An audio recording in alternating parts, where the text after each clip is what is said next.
বেইজিংয়ের সাথে তেহরানের হটলাইন, হরমুজে আমেরিকাকে চূড়ান্ত হুঁশিয়ারি আরাঘতি। মধ্যপ্রাচ্যের রণাঙ্গনে সামরিকভাবে পর্যদস্ত হওয়ার পর আমেরিকা যখন হরমুজ প্রণালীতে শেষ কামড় বসানোর ব্যর্থ চেষ্টা করছে, ঠিক তখনই বিশ্ব কূটনীতির মঞ্চে এক অভাবনীয় মাস্টার স্ট্রোক দিল তেহরান। একা ইরানের প্রতিরোধেই যখন পেন্টাগনের রাতের ঘুম হারাম, তখন সরাসরি আরেক সুপার পাওয়ার চীনের সাথে হাত মেলালেন ইরানের পররাষ্ট্রমন্ত্রী আব্বাস আরাঘচি।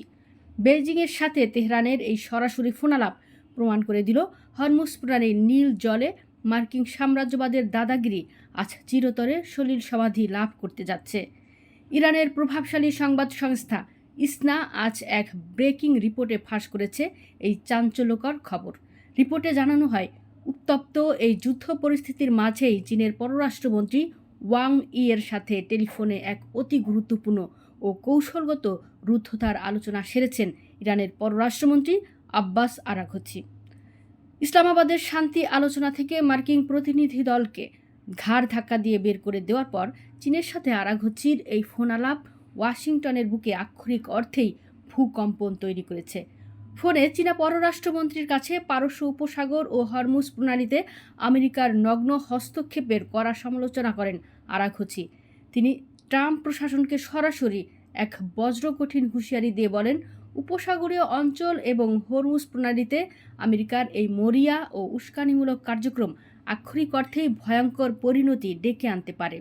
আরাঘচি আরও স্পষ্ট করে দেন যে এই গুরুত্বপূর্ণ জলপথে আমেরিকার অযাচিত অবস্থান ও দাদাগিরি পরিস্থিতিকে কেবল জটিলই করছে না, বরং এটি পুরো মধ্যপ্রাচ্যের স্থিতিশীলতার জন্য সবচেয়ে বড় ও সরাসরি হুমকি।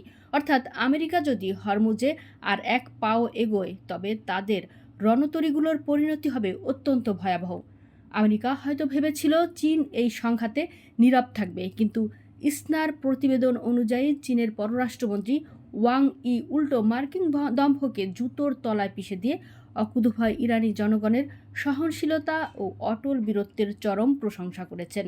শুধু প্রশংসাই নয়, ওয়াং ই স্পষ্ট জানিয়ে দিয়েছেন আমেরিকার এই একতরফা আগ্রাসনের বিরুদ্ধে কূটনৈতিক প্রচেষ্টাকে এগিয়ে নিতে এবং এই সংঘাতের চূড়ান্ত ফয়সালা আনতে বেইজিং পুরোপুরি প্রস্তুত। অর্থাৎ ট্রাম্প প্রশাসন এখন আর শুধু তেহরানের মোকাবেলা করছে না, তাদের সামনে পাহাড়ের মতো ঢাল হয়ে দাঁড়িয়েছে স্বয়ং বেইজিং।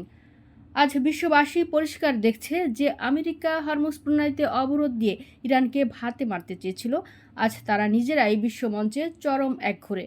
একদিকে হুথিদের মিসাইল, অন্যদিকে বেইজিং তেহরান অটুট জোট, সব মিলিয়ে ট্রাম্পের প্রশাসন আজ এক চতুর্মুখী মরণ ফাঁদে আটকে গেছে। আরাঘচি ও ওয়াং ইং এর ফোনালাপ আজ পেন্টাগনকে একটি অমোঘ বার্তাই দিচ্ছে। সাম্রাজ্যবাদীদের স্বার্থপর দিন ফুরিয়ে এসেছে। নতুন বিশ্ব ব্যবস্থায় রিমোট কন্ট্রোল এখন আর হোয়াইট হাউসের হাতে নেই।